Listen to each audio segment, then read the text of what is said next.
Bonjour à tous, j'espère que vous allez bien. Dans cette vidéo, la troisième partie, on va corriger deux exercices pour bien illustrer ce qu'on a vu dans les deux vidéos précédentes. On commence. Alors, qu'est-ce qu'on a ici?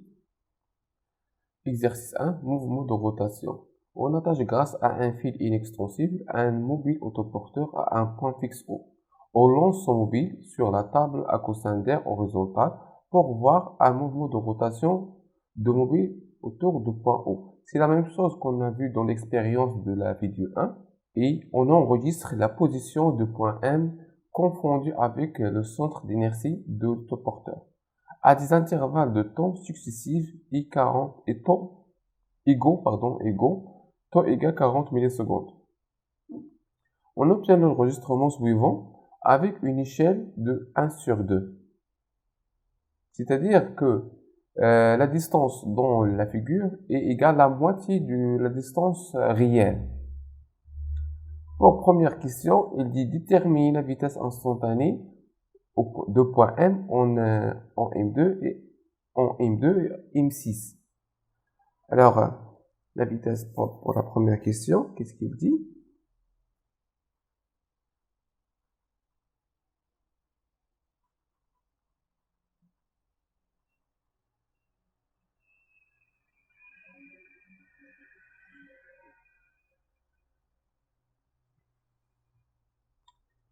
V2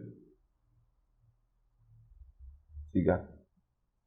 D'après la relation qu'on a vue dans les deux vidéos, la vitesse instantanée de M2, c'est ça M.M2.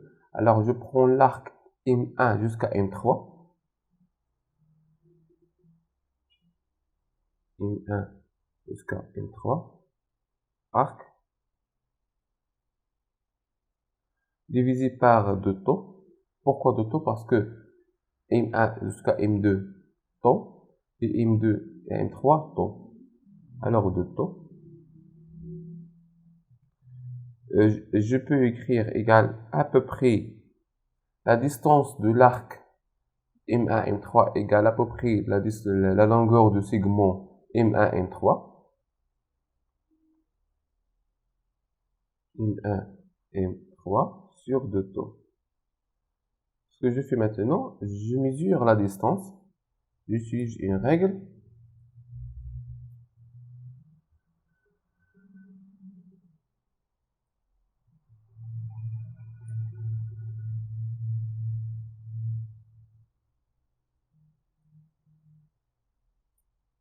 À peu près 2 cm, alors égale 2 fois 2 de l'échelle, parce qu'on doit multiplier par 2. Et pour convertir 2 cm en mètres, on multiplie par 10 puissance moins 2. En bas, 2 taux. Alors 2 fois taux égale à 40 millisecondes. Pour convertir millisecondes en secondes, je multiplie par 10 puissance moins 3. Par 10 puissance moins 3. Je peux simplifier. Alors, qu'est-ce qu'il reste? 2 fois 2, c'est 4. Et 2 fois 4, 2 fois 4, c'est 8. C'est égal à 0,5 mètres par seconde. La même chose pour V6. V6 égale 6. C'est égal à l'arc M5, M7 divisé par 2 taux. Je trouve à la fin le même résultat. 0,5 mètres par seconde. On passe à la deuxième question. Représenter la deuxième question et la représentation. La représentation.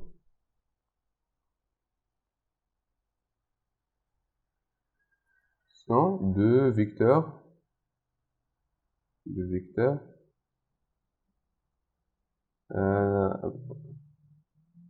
V2. Alors, pour représenter une vecteur, j'ai besoin de quatre choses. L'origine, la direction, le sens et le module. Pour l'origine, pour l'origine c'est M2, l'origine,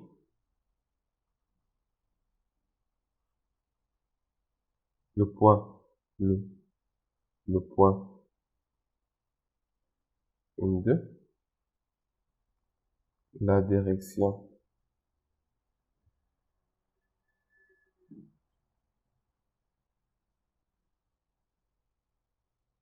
c'est la tangente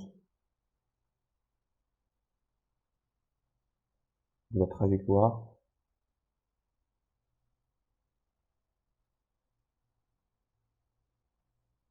au M2.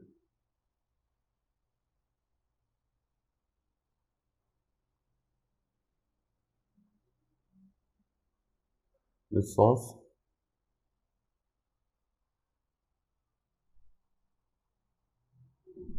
c'est le sens de mouvement.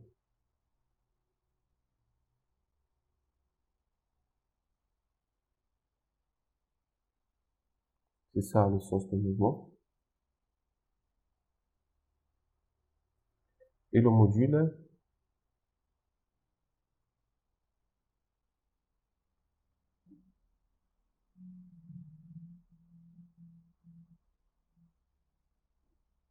V est égal à 0,6, 5 pardon, 5 mètres par seconde.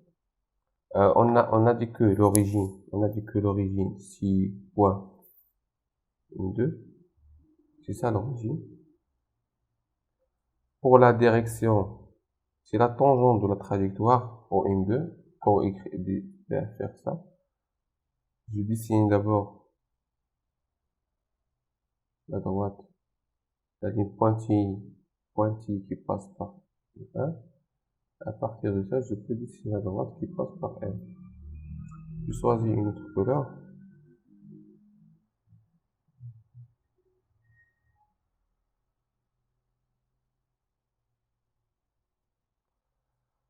Pour le sens, si on a dit que le sens de mouvement, pour le module, je dois choisir une échelle.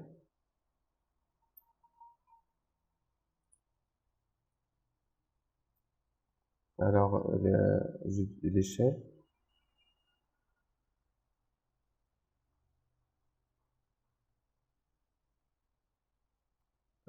chaque 0,2 mètres par seconde représente 1 centimètre. Alors 0,5. C'est une échelle arbitraire. Mètres par seconde représente, je fais la règle de 3, 1 fois 5 divisé par 2, c'est 2,5 centimètres. Donc je reviens ici pour dessiner 2,5.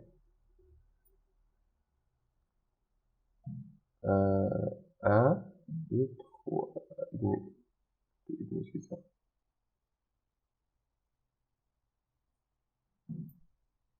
Alors c'est ça, un vecteur. Il commence par ici.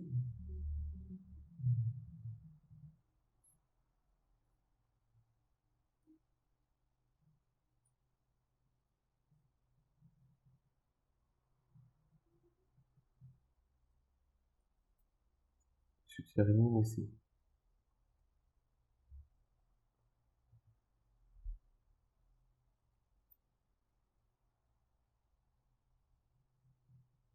Il s'appelle V2.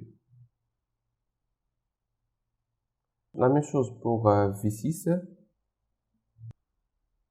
Je dessine la trajectoire.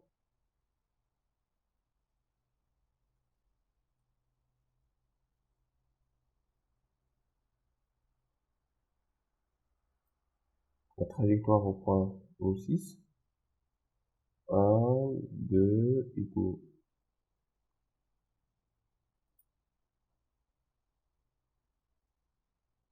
Ça s'appelle V6.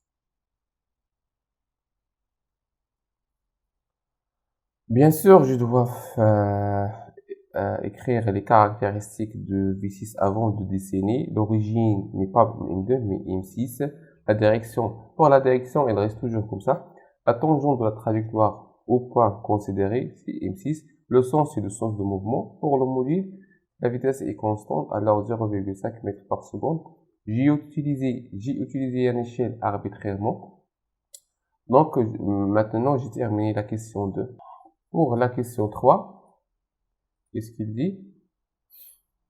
Calcule la vitesse angulaire de mobile au point M4 et M6. Alors, question 3, la vitesse angulaire. La vitesse,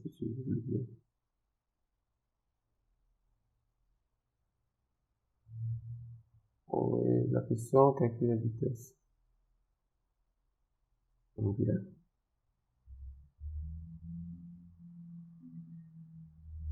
Alors, le symbole de la vitesse angulaire, c'est oméga, puisque, qu'est-ce qu'il a dit ici? La vitesse angulaire au M3. Alors, j'ajoute 4 ici, 4, 3, 4, pardon, 4. 4 est égal à θ 5 moins θ 3 divisé par 2 taux. Parce que M4, c'est ça, M4. J'ai pris l'angle de M3 et M5. Alors, le temps, le T de T5 moins T3, ça fait 2 temps. 2 temps. Je fais le calcul. θ5, c'est 80 degrés. 80 degrés. 80 degrés, qui est égal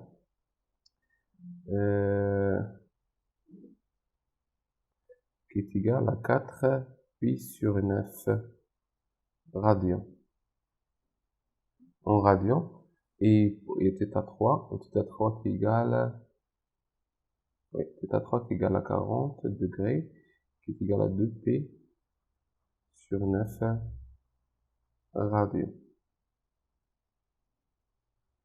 Alors, 4 pi sur 9 moins 2p sur 9 divisé par 2 fois 40 millisecondes 10 puissance moins 3. Je vérifie si j'ai fait des fautes.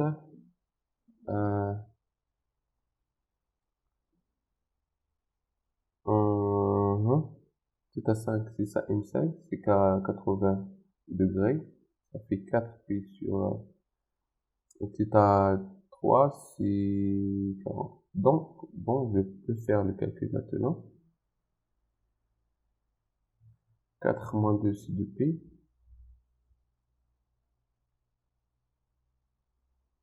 2p sur 9 fois 1 sur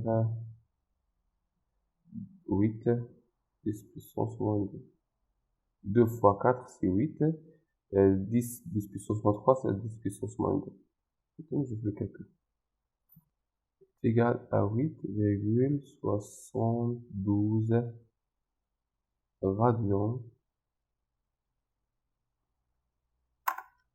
radians par seconde. Ça, c'est oméga 4. La même chose pour oméga 8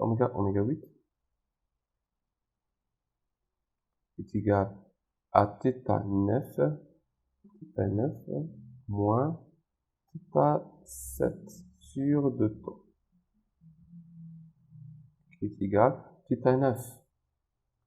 θ9, c'est ça, 160.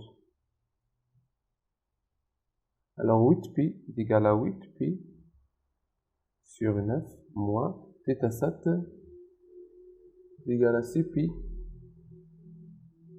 sur 9 divisé par 2 fois 40 millisecondes puissance moins 3. À la fin, je vais trouver 8,72 radians par seconde. J'espère que ça est clair. On passe à question 4. Qu'est-ce qu'il dit? Question 4, je fasse ça.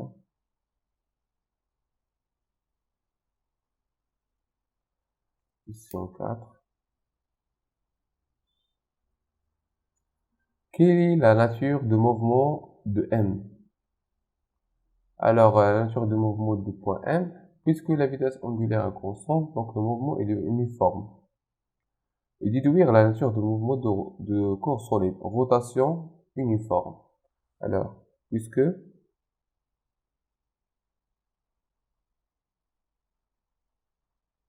oméga est constante, alors le mouvement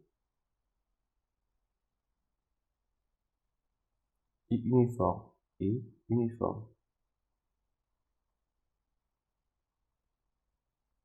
Donc, la nature de mouvement de solide, la nature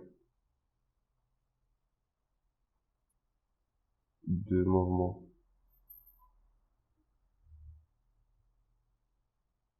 de solide, rotation, mouvement de rotation uniforme, mouvement de rotation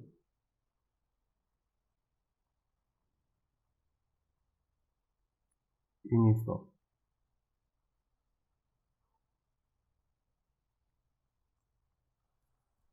Je passe à la question 5. Calcule la valeur de rayon R de la trajectoire du point M. Alors, je calcule le rayon de cercle, parce que le trajectoire est circulaire. Alors, je suis la relation, on sait que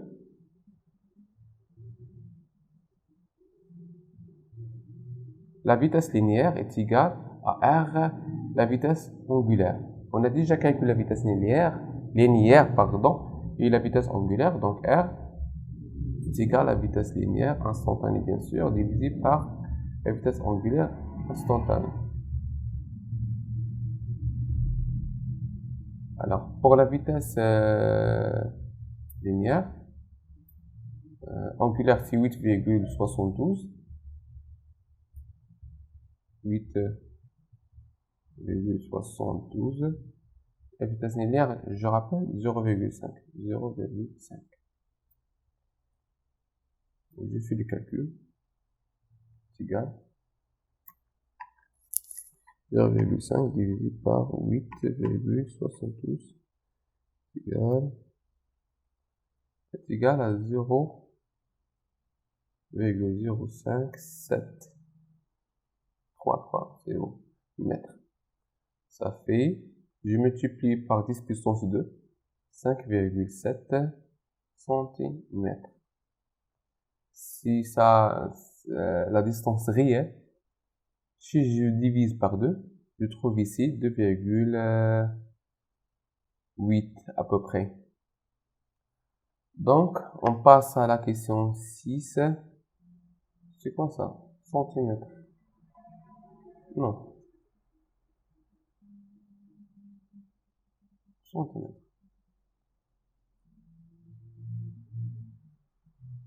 5,7 cm.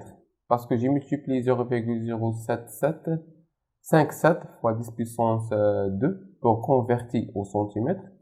J'ai trouvé 5,7 cm. La question suivante. Définir et calculer la fréquence de mobile autoporteur. Alors, pour la définition de la fréquence, la fréquence, c'est le nombre de tours effectués par un corps solide pendant une seconde. Puisque la vitesse ici, dans cet exercice, est constante, donc le mouvement est uniforme, donc on peut l'appeler mouvement périodique.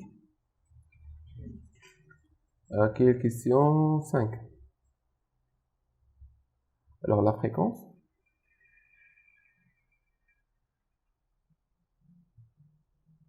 et le nombre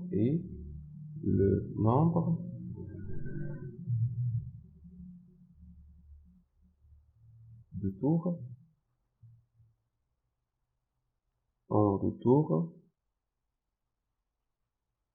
effectués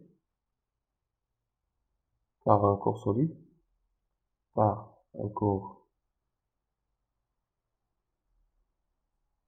pendant 1 seconde. Et quoi d'autre?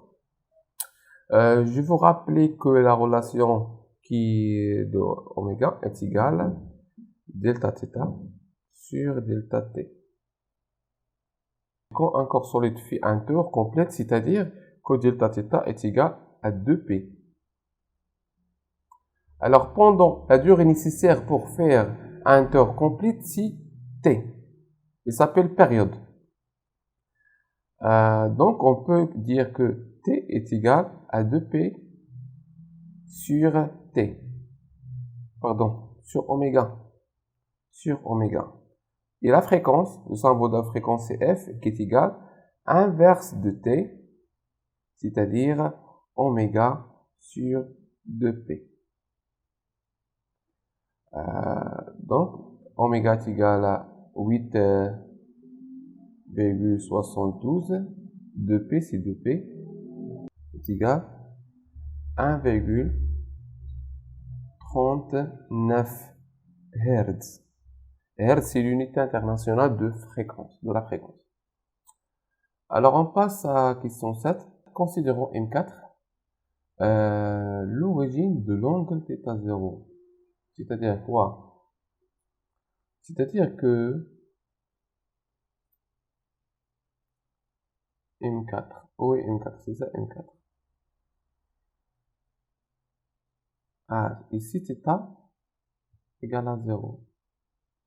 Et quoi d'autre? Et M1, il est ici.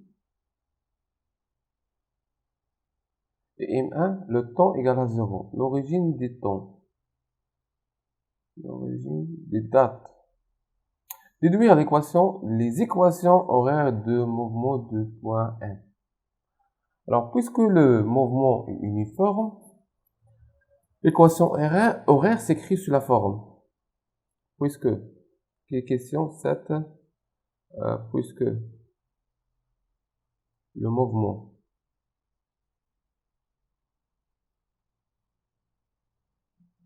est uniforme,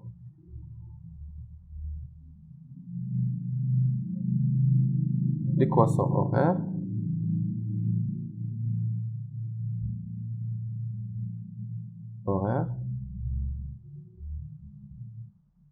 s'écrit sous la forme.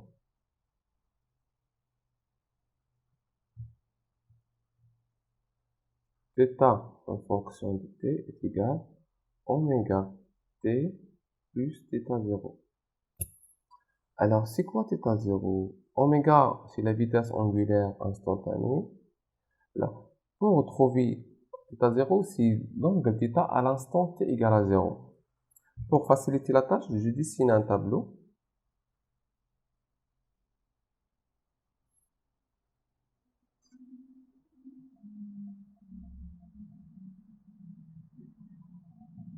M1, M2, M3, M4, M5, M6. Alors, qu'est-ce qu'on a dit? Que M4, c'est l'origine de l'angle.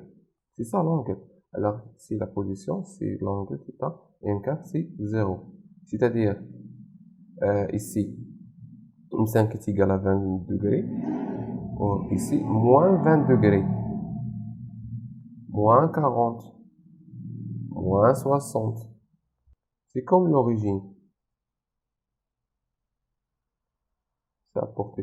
Pour le temps, il dit que M1, c'est l'origine. Alors, c'est 0, 40 millisecondes, 80 millisecondes, ainsi de suite. Donc, θ0, c'est l'angle à l'instant t égale à 0. C'est-à-dire moins 60 degrés. Je dois le convertir en radians. Moins 60 degrés est égal à 3p sur 9, c'est-à-dire p sur 3. Donc, tout ça, je fais dans le brouillon. Alors, θ, en fonction de temps, est égal à 8,72 t moins p sur 3. La même chose pour donc l'équation horaire en fonction de l'abscisse angulaire. Pour l'abscisse curviligne, SLT est égal à 0,5 parce que la vitesse instantanée linéaire est égale à 0,5 fois t. Pour S0, parce que il s'écrit comme ça, vitesse linéaire à l'instant t fois t, plus S0, c'est l'abscisse curviligne à l'instant t égale à 0. Alors, si on ajoute S ici, on sait déjà la relation qu'il est S est égal, qu'il lie l'abscisse curviligne et l'abscisse angulaire. Alors, l'abscisse curviligne est égal à R, l'abscisse angulaire. Donc, R, on a déjà calculé R. Où il est 5,7 cm, 0,07, 0,0757, 57, fois θ est égal 3 pi sur 3 fois p sur 3 est égal à moins 0,06. Parce que j'ai trouvé 0,0159. C'est à peu près 0,06. Alors, notre équation horaire, c'est ça. Les deux. Pardon.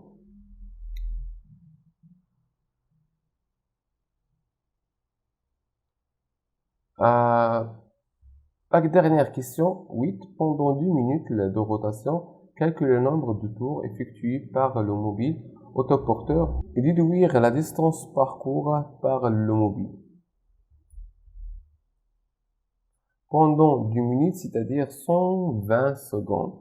C'est facile, je remplace t par 120, donc θ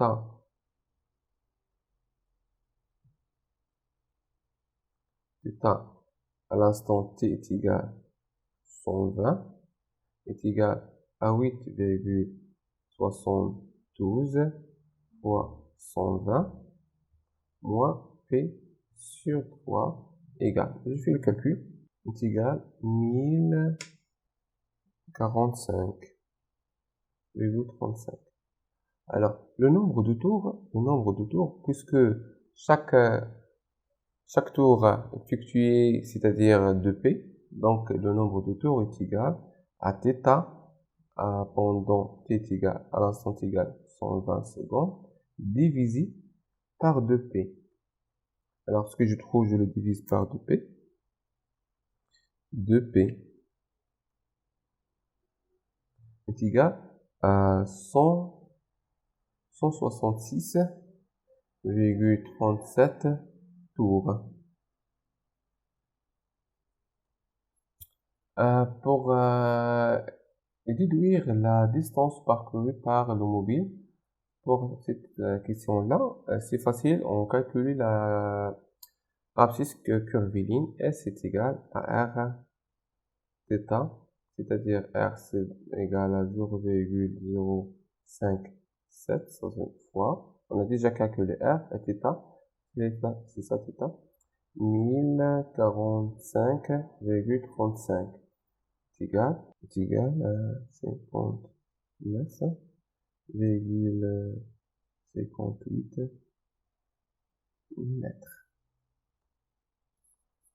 On a terminé maintenant l'exercice 1, on passe à l'exercice. Alors maintenant, dans l'exercice 2, qu'est-ce qu'on a? On dit, qu'est-ce qu'elle a dit? La figure 1, c'est ça la figure 1, représente une scie circulaire, c'est ça la scie, circulaire de rayon R, qui peut tourner autour de son axe une courroie, en rouge, lie la polyépie d'un moteur électrique et la polyépie 2 de la scie. Calcule la vitesse angulaire de l'arbre de moteur. Alors, on veut calculer la vitesse angulaire de l'arbre de moteur. Parmi les données, qu'est-ce qu'on a? On a pour la question 1, la vitesse angulaire.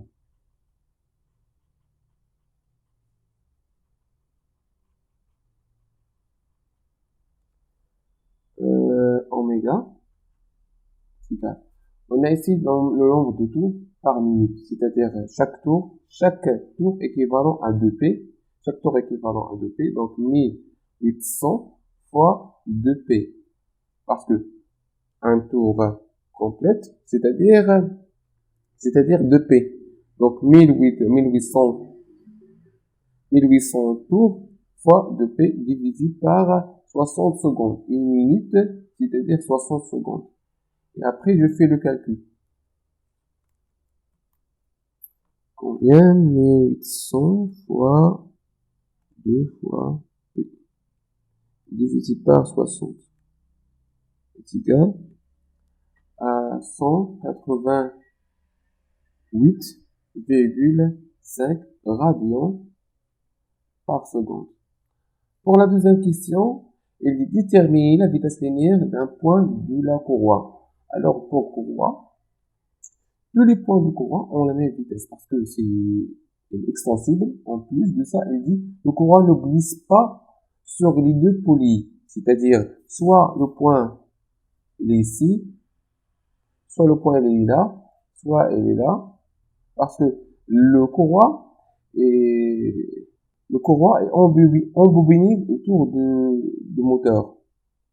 Donc, cette point-là, elle appartient à R1, à la poly P1 et aussi au courroie. Et pour ici, ce point-là, on appelle A, B et C. Le point C, il appartient à la courroie et aussi à la C. Donc, déterminer la vitesse linéaire du point de courroie. Si je veux calculer en point, je choisis A, parce qu'il appartient à les deux. La deuxième question, la vitesse linéaire. Je peux calculer la vitesse linéaire. On sait que la vitesse linéaire est égale à R oméga. R oméga. Je l'appelle oméga 1. R, n'est pas grand R, mais petit r. R1. R1 égale à combien? 10 cm, c'est-à-dire 10 fois 10 puissance moins 2. Alors, c'est 0,1. Oméga 1 fois 188,5 est égal à 18,85 mètres par seconde. C'est ça la vitesse de A, la vitesse de A, qui égale la vitesse de B, qui égale la vitesse de C. Il me demande seulement un point, alors il se fait d'écrire V est égal à R1 fois oméga 1. Déduire la fréquence de la rotation de la C, on sait que la 3, F est égal à 1 sur T, l'inverse de la période, I, la période qui est égale 2P sur oméga, donc on peut écrire que F est égal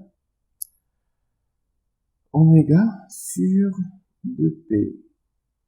Oméga, c'est 188,5 divisé par 2P.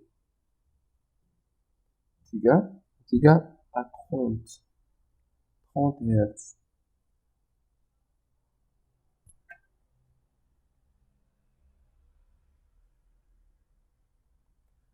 On peut calculer la fréquence par une autre méthode, la règle de 3. On a 1080, 1000 combien? 1800 tours par 60 secondes. Alors, pour une seconde, parce que dans l'exercice précédent, j'ai dit que la fréquence, c'est le nombre de tours effectués par un corps pendant une seconde. Une seconde. Alors, je fais la règle de 3. 1800 fois 1 divisé par 60 est égal à 30, 30 TR tour TR. Alors, les deux méthodes sont correctes. Maintenant, on passe à la question 4. Trouver la vitesse d'une des dents de la scie. C'est ça les dents. Alors, on veut calculer la vitesse d'une des dents de la scie. Une dent.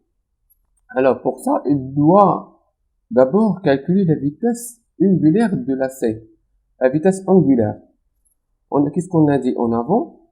La question 4, c'est question 4. On a dit que VA est égal à VP est égal à VC. Vitesse linéaire, on a vitesse linéaire VA est égal à VP.